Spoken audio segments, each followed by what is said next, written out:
Alright, here I am here at Dresden, Tennessee. Just to give a little insight towards, this used to be Auto Builders Body Shop. I went to work for this guy in the fall of '88 and worked for him all winter. Jimmy Atkins, that was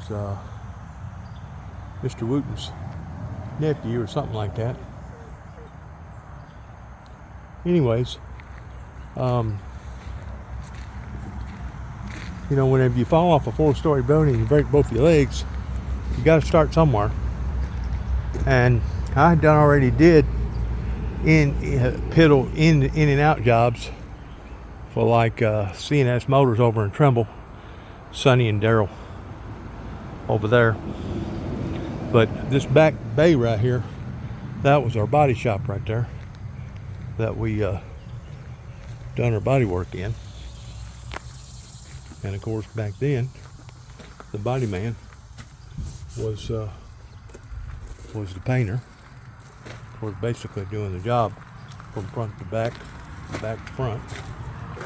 And this here's where I basically started my occupation and going back to work and learning a new occupation, because before that I was an iron worker. I used to hang steel. Before that I done a little bit of carpenter work, and before that I was a farmer towards living on the farm. Basically farmed about 500 acres in the late 60s and throughout the 70s and first part of the 80s. Anyways, I just wanted to do kind of a home biography here, autobiography, that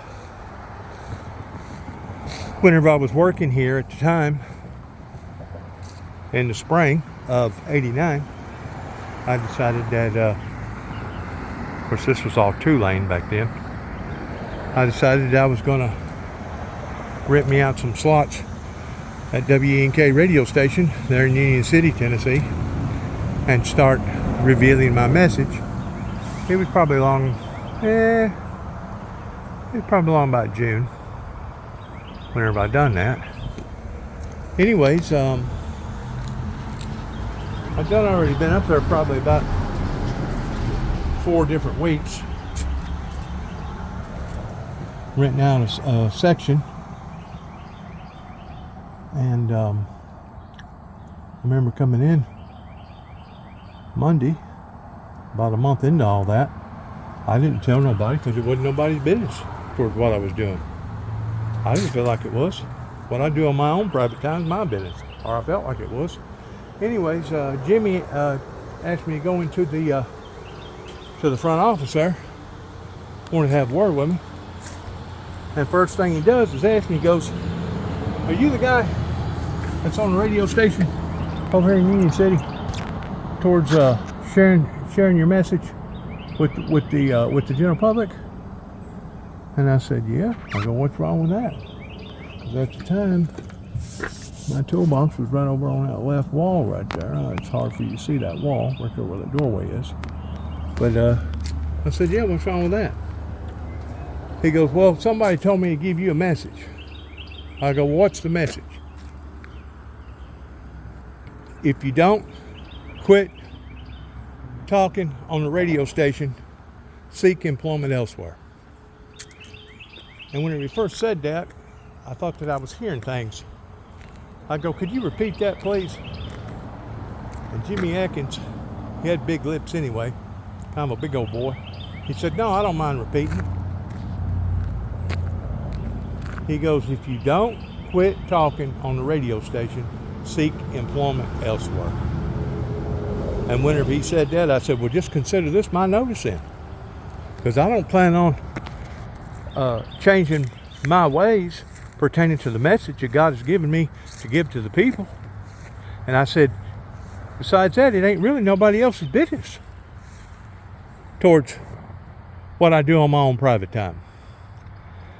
So that was basically the first gouge in 1989, after 9 tapes circulated to the White House after my birthday, March 22nd in 1988. And I'm just doing kind of a follow-up in a autobiography type way about my life towards walking over some of the traits or steps that I'd already done taken in the past. Thank you for listening, and good luck to all of us. God bless America, and God bless our troops. Shalom.